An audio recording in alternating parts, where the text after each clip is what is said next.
welcome to another episode of Lifting You Up with Kasandra Prieto, your best friend in real estate, sponsored by Tucson Appliance, Chris and Corbin Edwards. We are back, everybody, and hopefully by this point, you guys have your pen and paper and you're so ready to take notes. Today, I have a very, very special guest, and man, I cannot wait to introduce him. Cesar Torres, el mero que presta dinero. You have heard about him. You have heard him on the radio. He's a little celebrity here in town. ¿Cómo estás, Cesar? Mi estimada, fina y siempre empoderada Cassandra. How would I translate? My esteemed and beloved Cassandra? Yes. I love it. How are you doing? Are you happy to be here? Great, like Tony the Tiger. Like 9.5 out of 10. 9.5, guys. All right, you guys better keep up the energy because this is going to be, the next 30 minutes are just going to be so fun, high energy. And I can't wait to really describe a little bit of my relationship with Cesar because he is just such a wonderful, talented person, but also he can have these great, energetic conversations, yet these really deep and meaningful conversations. And that's just something that I truly appreciate about how long we've known each other and all our interactions. So wow, setting the expectations. Yes. So the expectations high. But before we get started, I want to get started with again, kind of reminding you guys why Lifting You Up with Kasandra Prieto. Why are we doing this? What's the purpose and intention behind this show? And so we're going to start with our mission. Our mission is to elevate, empower, and celebrate the stories of Hispanic leaders and local business owners in our community. Through meaningful, heartful conversations, we shine a light on individuals who have overcome cultural conditioning, self-doubt, and struggle, and have chosen to rise, lead, and inspire. This platform, co-hosted by Chris Edwards and myself, is dedicated to telling more than just stories. It's about sharing real turning points, deep self-discoveries, and wisdom gained along the way. We believe these voices matter. They reflect our heart of our community and the strength within our culture. And man, I couldn't have a better example here today of all of this that our mission truly brings. So, before I dive into your bio, Cesar, I always ask this question. Okay. How long have we known each other? Jeez, Louise, okay. How long? A good 10 years. A good 10 years? Yeah. Man, so like we met when we were, 10? I always say that because I'm like, oh my gosh, time just flies. And we've known each other through multiple groups. Yes. And I feel like that's where I've really gotten to know the different sides of you. But I cannot wait to really hear your story, your turning points, and just everything that you've done. Because you are a jack of all trades, is that how you say it? It's like, a little bit of everything. Yeah. A little bit of everything. So before we jump right into the questions, we're going to go ahead and get started with a little bio that I put together for you. I'm really, really excited to introduce Cesar Torres. He's been in the lending game for decades, first of all, helping people in our community get the support they need to reach their goals. But Cesar is more than just a lender. He's a true entrepreneur. And we're going to talk about your latest project, La Perla. La Perla del Pacífico, the Pacific Pearl. Yes, and all that you guys are doing with that. He just opened up La Perla, a delicious new seafood spot on 22nd and Craycroft, right? Exactly. Yes, and if you haven't been, you absolutely need to go. I mean, you guys have turned that place around. It's incredible. And on top of that, he's got ATMs all around the city. He's going to tell us a little bit about that too. He's always thinking ahead, always creating. Cesar is smart, successful, and one of the most caring, thoughtful people that you'll ever meet. When he talks to you, he talks to you with his heart. I mean, there's no other way to explain it. He's the kind of person who lifts others up just by being around them. I can't wait to hear your story, Cesar. So, how do you feel about that introduction? Wow. Is it pretty accurate? I'm excited just to talk to you. Good. I love it. All right, Cesar, so we're going to dive in. My first question to everyone is always, tell me about a turning point in your life where you came across maybe a couple decisions, and you had to make one. It was a challenging time in your life, but I want to hear about the process too, where you had two choices, and what did you do? Throughout life, a través de la vida, we've had several situations that have made strong, impactful change in my life. I love that. And we could focus on one, but you need to know that throughout life, you need to take a step forward in a different path. And a person might tell you, hey, you think the grass is greener on the other side? Yes. And you have to say, yeah, I think the grass is greener on the other side. You need to take the leap of faith. ¿Qué puedo decir con respecto a los cambios? What can I say respectfully or in respect to change? I remember this one time when I was in between college and graduating. I did not have a penny. I did not have a penny, 2 pennies to rub together. And that was a turning point. There has been another turning point where God has really humbled me, where I was working for the Foreign Trade Bank of Mexico, and I thought I was the last Coca-Cola in the desert. La última Coca-Cola. I like how you translate that. The last Coca-Cola in the desert. The last Coca-Cola. And I was having important meetings here. I was young, I was successful, and they gave me the boot, and I had no longer the job.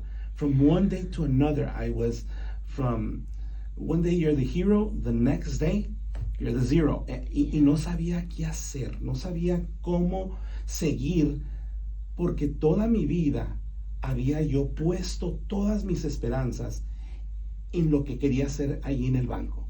Everything was related to what I was and not because of who I was. It's not Cesar. I was the banker. I was the graduate from the university and with a master's degree. But I was the job. I wasn't Cesar. And God put me in a situation that he really humbled me. And it was a change. It was struggle. It was hard for me. And the one I want to focus on is the most recent one. In 2018, I was in the hospital 3 times in 2 weeks. 2018? Yeah, 2018. La ansiedad y la depresión tomó control de mí. Oh my God. The level of anxiety that I used to, or that I was having at that time, was beyond belief, Kasandra. And before that, I would mock, I would laugh at people, or because I really didn't understand. I thought they were weak. I thought they were less. Yeah. I thought that they were just not in tune with reality. And when it happened to me, it was a real awakening. The way I describe it is that the devil was taking control of me. I had no control. Inside of me, I was weak. I had no desire, no push, nothing.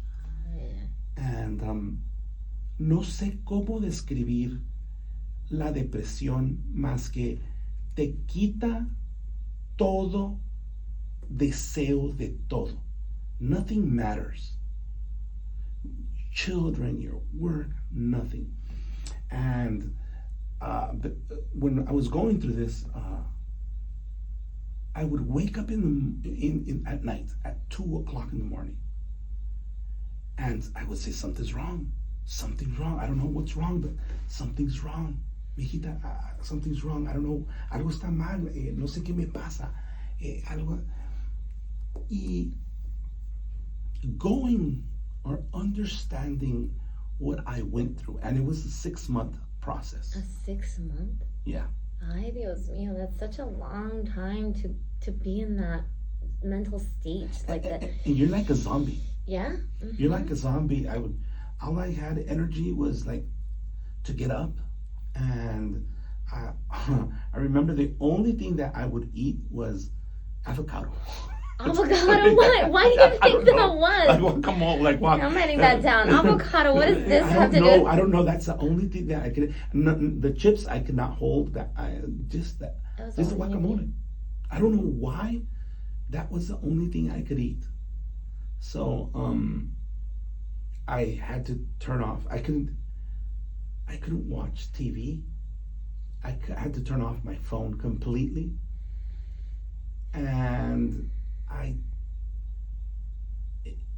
was afraid of the night. I don't know how to explain it. As it was getting dark, every day, dawn, this level of anxiety and fright would come to me like a child. I don't know how to explain it. Like a child. 6 o'clock was rolling. Oh my gosh. 7 o'clock, 8 o'clock, and I was dreading not being able to sleep. Oh yeah, that's a monster. Qué feo cuando no. Sí. Híjole. And dreading that the whole day, and then as it gets closer and you know it's coming. Ay, Dios mío. Sounds like torture. Yeah. Y lo malo es que if you don't want to speak to people about it, if you want to keep it hush hush, no le quieres platicar a la gente lo que estás pasando, no hay quien o no te puede llegar la respuesta que tú necesitas cuando te lo conservas a ti mismo. Yo tengo una amiga que me abrí, le platiqué. Cesar, you need to go with so and so. She says, you really need to, because I've already gone through this. And she took me to the right path, to the right doctor, because with the normal doctors, they won't give you the medicine you need to rest, to calm your nerves, and what was it? The doctor said that because I wasn't sleeping, and it was getting worse and worse, whereas I was sleeping 5 hours, then 3.5 hours, then 3, then 2, then I just wouldn't sleep through the night, and for days and days, your body and your mind gets weak, and she sent me to the right person, and she explained to me that my body and my mind had forgotten how to sleep. Se te olvidó cómo dormir, César. Entonces mi trabajo contigo es volver a acostumbrar a tu mente y a tu cuerpo a descansar. Because I was paranoid all the time. I was afraid. And did they tell you like where it came from, or like what? O sea, they don't know exactly where it came from, but I think it's always a combination of things. Right. Yeah. One is work. I was working as a lender. You have a ton of pressure.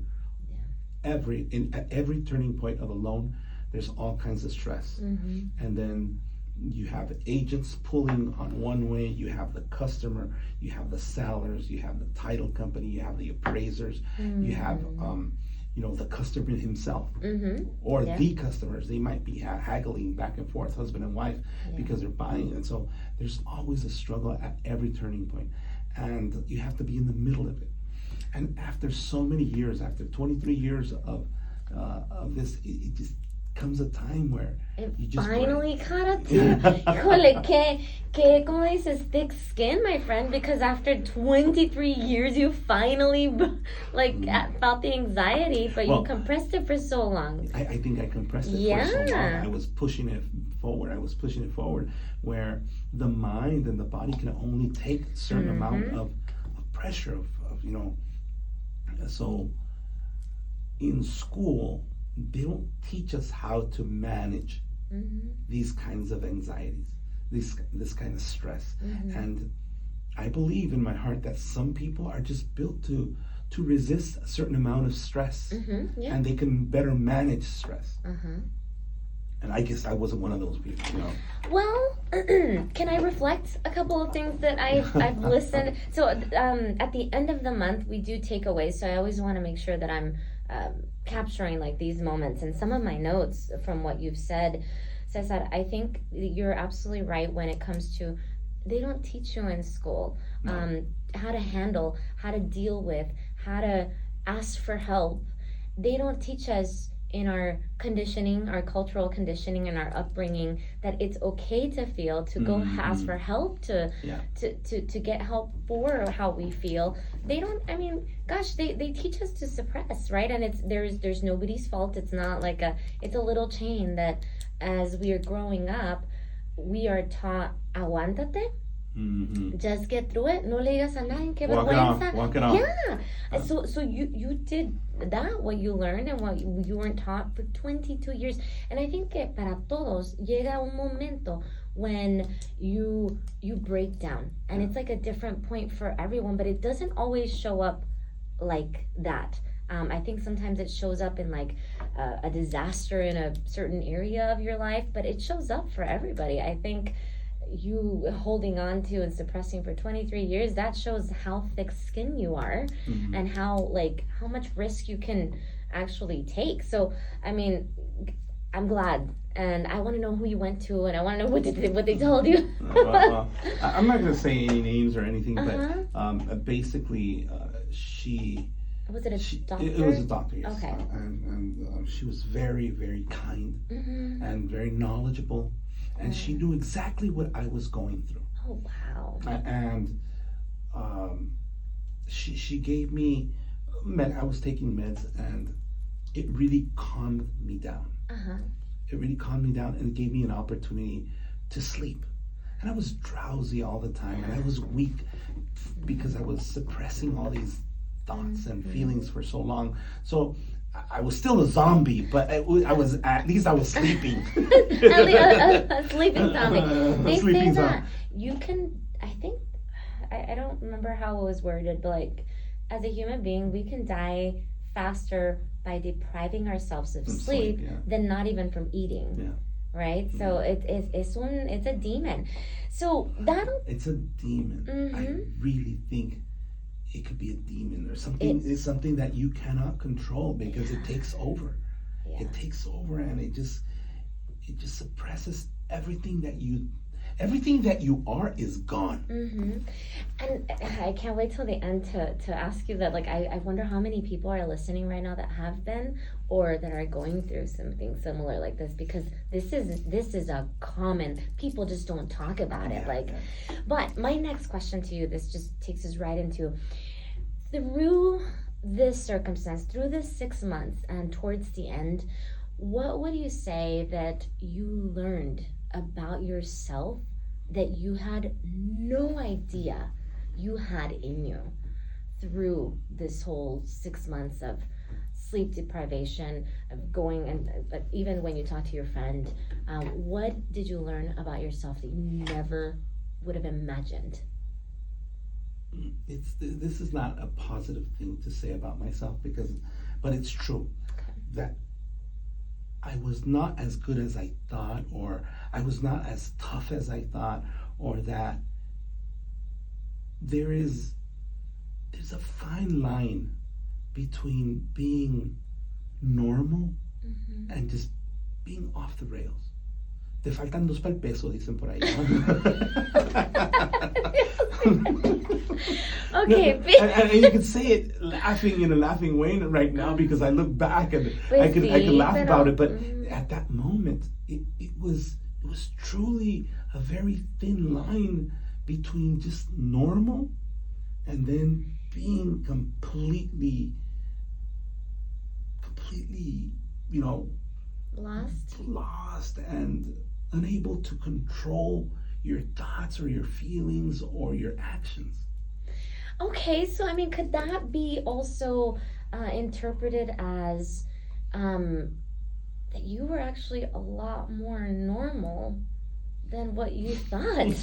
I mean, could that be, o sea, a lo mejor a veces pensamos que somos de piedra y que podemos y que todo, pero a veces, o sea, this circumstance maybe taught you that you are more normal than you imagine.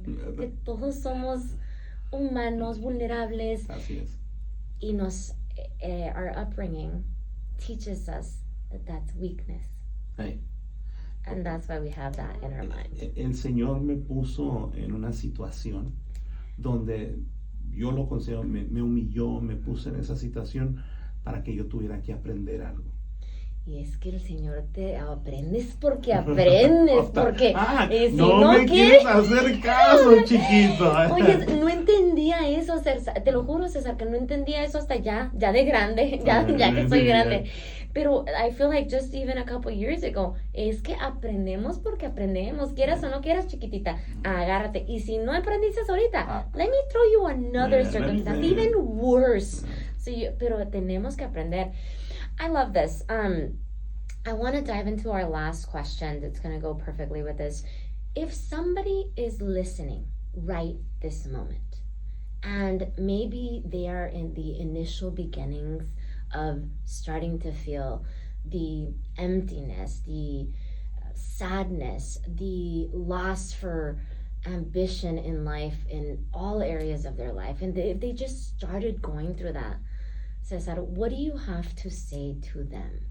Taking you back to that initial beginning of when that happened. Someone's listening right now and they're going through depression, anxiety, they can't sleep, and they're terrified of that 6 o'clock hour. Yeah. What do you have to say to them?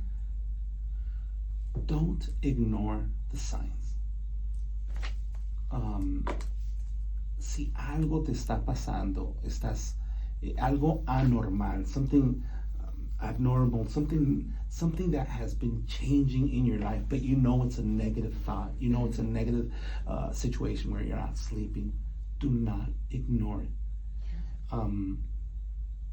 At least speak to someone about it, and you never know, that person has already gone through a situation.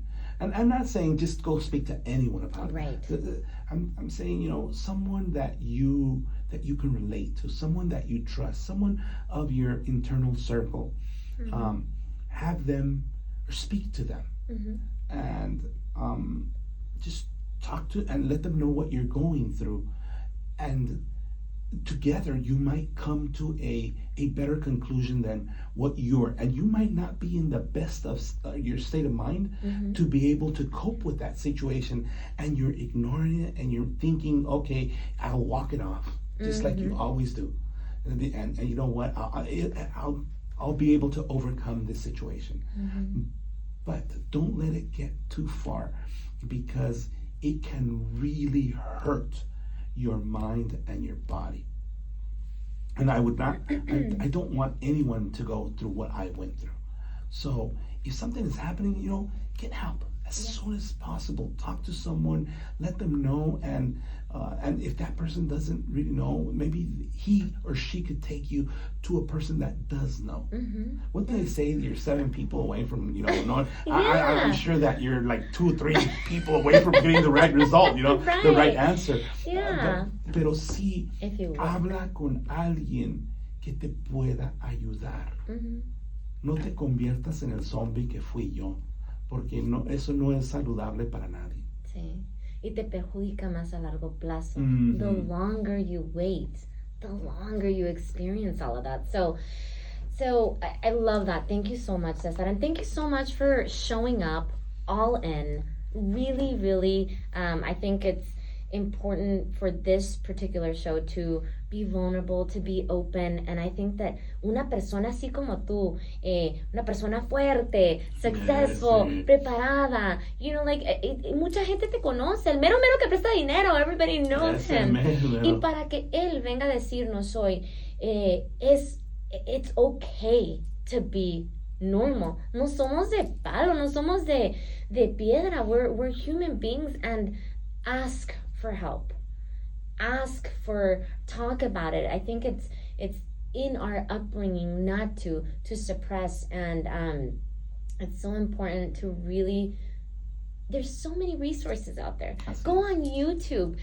You can go see a doctor. You can look up motivational speeches on YouTube. I mean, I love Tony Robbins. You know that I love him. But there's so many resources. Literally Google it, ChatGPT it, and there will be an immense amount of resources to help you get through that. But hasta las personas más fuertes que admiramos, this is like a big, courageous moment because I don't see any weakness in you, Cesar. I see un hombre hecho y derecho que now, se eleva con compartir y decir, no somos perfectos, no estamos hechos, somos humanos. And you went and you got the help that you needed. Y mírate. Y bueno, tenemos unos minutitos. I want you to definitely talk to us about La Perla before we wrap everything up. Primeramente, para la gente, La Perla del Pacífico, the Pacific Pearl, it's Tucson is the old pueblo, right? Mm-hmm. People know Tucson as the old pueblo. Mazatlan is also known as La Perla del Pacífico. Mazatlan is known as the Pacific Pearl. Yes. Yeah, so that's where we got the name. That's where you got that and my name. oldest is also Perlita. So there we go.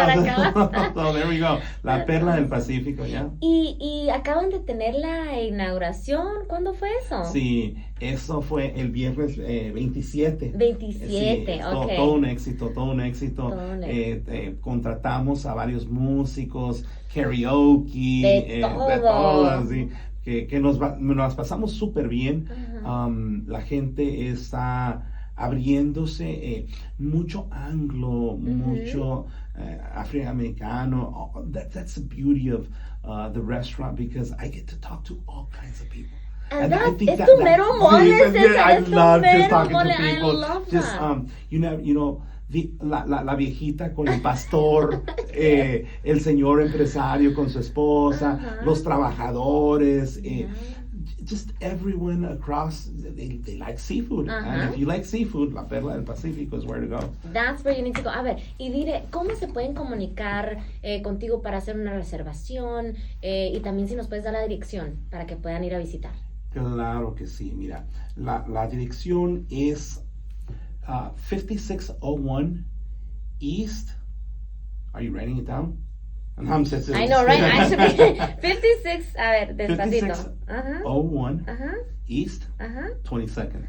22nd. Y está en la 22 y la Craycraft. 22 en la Craycraft. Ok, entonces cuando lleguen ahí digan, escuchamos en la radio que tienen de la mejor seafood aquí en este lugar y estamos escuchando a Cesar Torres, así que digan que escucharon el programa y los va a atender con todo el gusto del mundo. Y si se quieren comunicar es 520-790-2888. 520-790-2888. Perfect. Cesar, thank you so much for being a part of Lifting You Up. I really, really appreciated your share. Thank you for showing up all in. Everybody listening, I hope that you took away notes and that you're taking all these comments and advice from these true life stories. So thank you again for being with us, Lifting You Up with Kasandra Prieto, your best friend in real estate.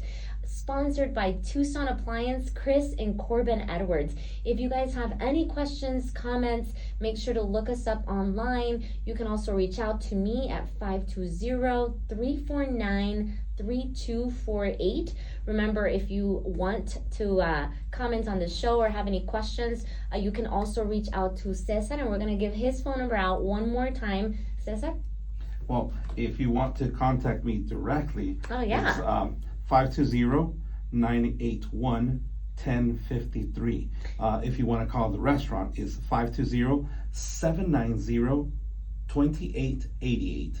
There you go. So there you have it. Cesar, thank you so much for being Kasandra, here today. nomás te quiero decir que es un orgullo compartir contigo el micrófono una vez más. Yes. Eres excelente en todo lo que haces. Eres como tienes la estrella de David. Muchas gracias por contarme entre tus amigos. Thank you so much for being here, Cesar. And thank you guys. Have a wonderful rest of your day and tune in next Saturday at 9:30, 92.5 FM. en Urbana. Excelente. Hey! How was that? That was, Better than you? that was quick. It goes by fast, How ¿verdad? much time was that? 30 minutes. That was a 30-minute show? Mhm.